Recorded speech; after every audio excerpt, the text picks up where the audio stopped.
Good afternoon, friends. So, meeting again with the new subject of a commentary on organon. Yesterday, there was just an introductory lecture to the organon of medicine, and we have finished in the last COVID time. We have finished the 6 aphorisms. So, they are already there in the our YouTube channel in the commentary on organon. And in fact, I have given maximum time to reach towards them or maximum time to understand all those things. In fact, while discussing the first aphorism, I have given maximum time and I have explained all the things while explaining the first aphorism. So today we'll directly start with the seventh aphorism. And seventh aphorism has a lot of meaning. All those aphorisms, right from the first to 70, those aphorisms are called to be theoretical. But I can tell you that these are not only theoretical, they are, if you understand with the practical aspect, they are more practical. And that's why we have to look towards the same things with a different angle. We should not just read the aphorism. We must understand them. We must pursue them, what Hahnemann wants to tell in the aphorism. So we'll go ahead with the aphorism number 7. First, we'll read that and then we'll understand each and every sentence of the aphorism. See what he says. Aphorism 7. Now, as in a disease from which no manifest exciting or maintaining cause, in bracket cause of occasionalis, has to be removed, we can perceive nothing but the morbid symptoms. It must regard being had to the possibility of the miasm and attention paid to the accessory circumstances, that is aphorism number 5, be the symptoms alone by which the disease demands and points to the right remedy, suited to relieve it, and moreover, the totality of these its symptoms, of this outwardly reflected picture of the internal essence of the disease, that is, of the affection of the vital force, must be the principle or the sole means whereby the disease can make known what remedy it requires. The only thing that can determine the choice of most appropriate remedy. And thus, in a word, the totality of the symptoms must be the principle, indeed, the only thing the physician has to take note of in every case of disease and to remove by means of his art in order that disease shall be cured and transferred to the health. Aphorisms, this style was very famous at that time. One aphorism, it starts with a paragraph and sentence starts and ends whenever the paragraph finishes. It looks quite difficult to understand, that's why. And it looks quite difficult for mm, understanding the aphorism. But it is not boring thing if you understand sentence by sentence. You go with the few words first. What he says at the start. Now, as in a disease from which no manifest exciting or maintaining cause, and in bracket he says cause occasionalis.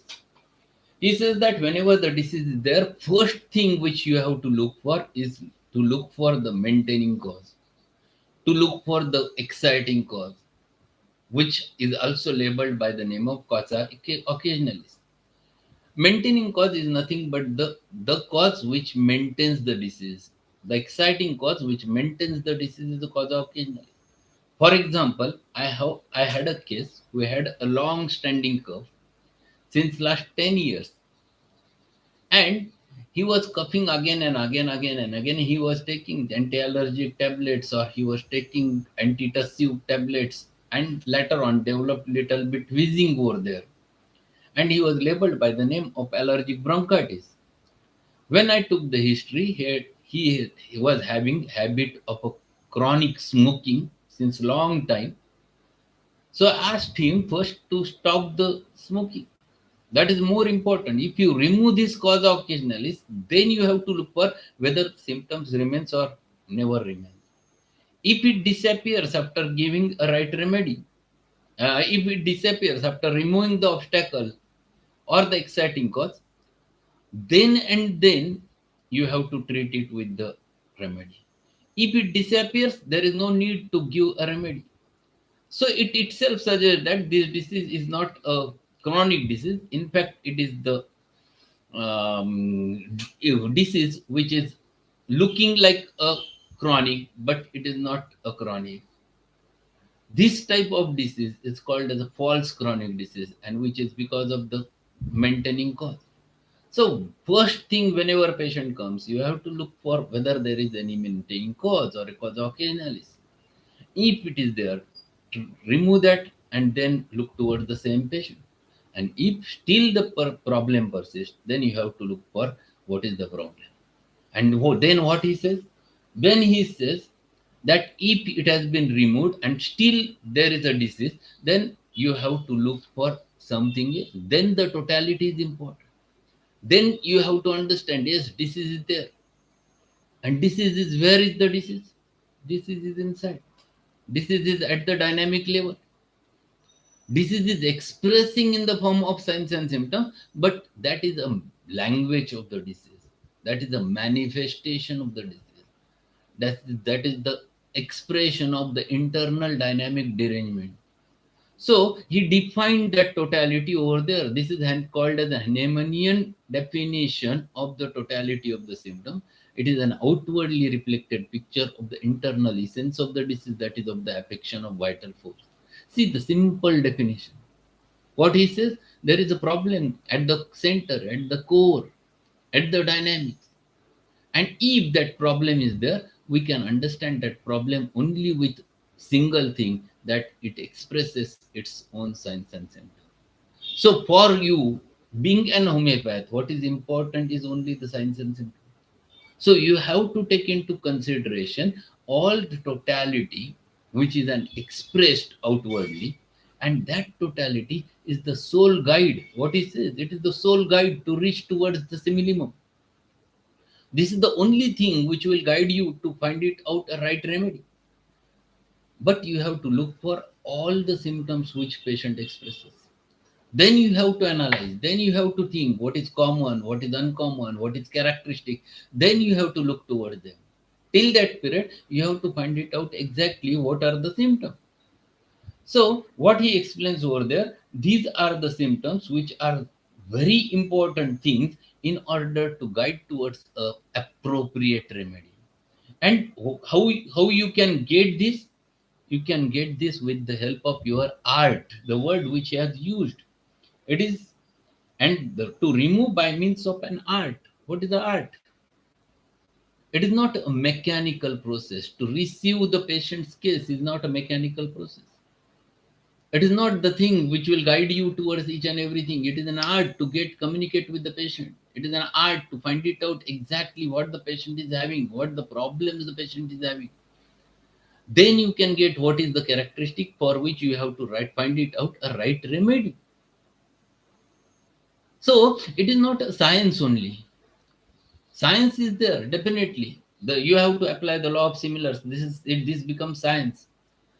But art is there to find it out what are the patient's exact symptoms, what are the patient's characteristic symptoms, so that you can find it out the individuality of that patient, without which it never happens. What happened? One of the day, I was conducting a um, I was conducting a workshop, and that was happened in 2007. During workshop, I used to keep the cases for the students, and there was a group of four students. For each four students, there will be one case. And one of first day of the workshop, there was one leader in four students. One is leader who first takes the case, who was known to case taking, and then next 4 5 days, the rest of the students can get the cases. That was the method which I have applied at that time. So on the first day, one of the mm, leader, she took the case and she explained to the rest of the three students, yes, see this patient, she is the small child and this is typically Barata child.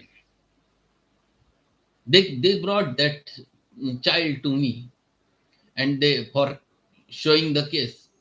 And she said, "Sir, give her Barata. This is very clear cut Barata. She has not uttered single word. She has not told her name. Everything. On whatever we gathered information is only from the mother, and she is absolutely dull. Never wants to talk. Never wants to discuss anything. And this is typical Barata. And she was very fixed with the Barata.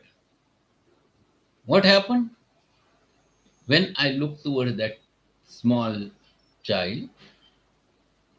I have done one thing. I have offered some of the globules to her.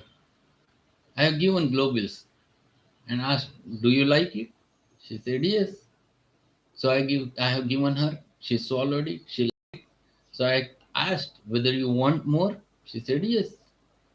Then I asked, "What is your name?" She answered the name. And thereafter, she has explained each and everything. This is something which is essential to get. This is called an art. This is the art to communicate. So you must understand exactly. Then I asked that leader, "Where is the Barata now?" Barata was there, fixed with our mind. Because this is the problem. We become rigid with our thinking. We never applies the art. It is an art to get communicated with the children. They cannot get communicated very easily, but it's an art. So this is what Hahnemann explains. This is the art. To find it out a totality. Then to match a remedy is again an art. Because you have ample knowledge of materia medica, but you don't have an art to match the patient's simillimum with the materia medica, then you can't get right remedy. Then again, judging the susceptibility is an art. Judging the mathematic background is an art. So in the homeopathic study, there is, along with the science, the art is plays very vital role. Then and then it is possible to reach towards the right simillimum. So you have to observe. You should be a keen observer. What he said over there is very clear while explaining the aphorism number 83. He said there are four criteria if you want to become a good um, case taking person, then you must have or must develop the four qualities. First, he said freedom from prejudice. Second point which he has uttered over there, he should have a sound senses. The third thing which he has explained, that he should be a keen observer. And fourth point which he has explained, that fidelity in tracing the picture of disease. And these are very important essential things which if you develop these, automatically art comes to you.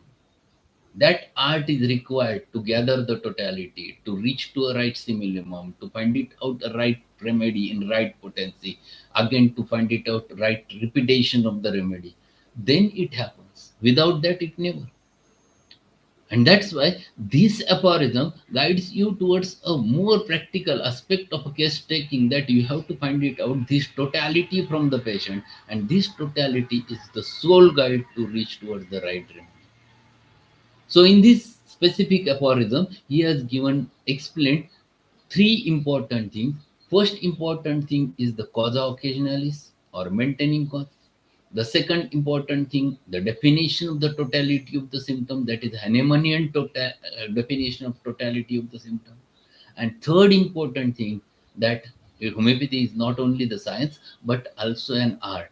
These are three things which are explained in this specific aphorism.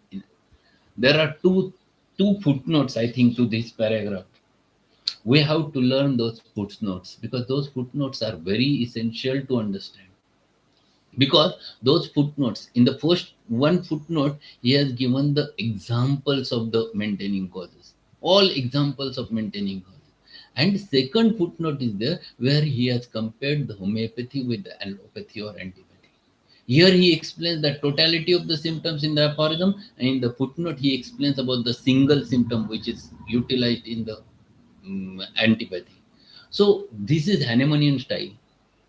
Whenever he teaches with comparison so that anyone can understand. He compares it with allopathy, he compares it with antipathy, and that's why the things remains very clear in our mind.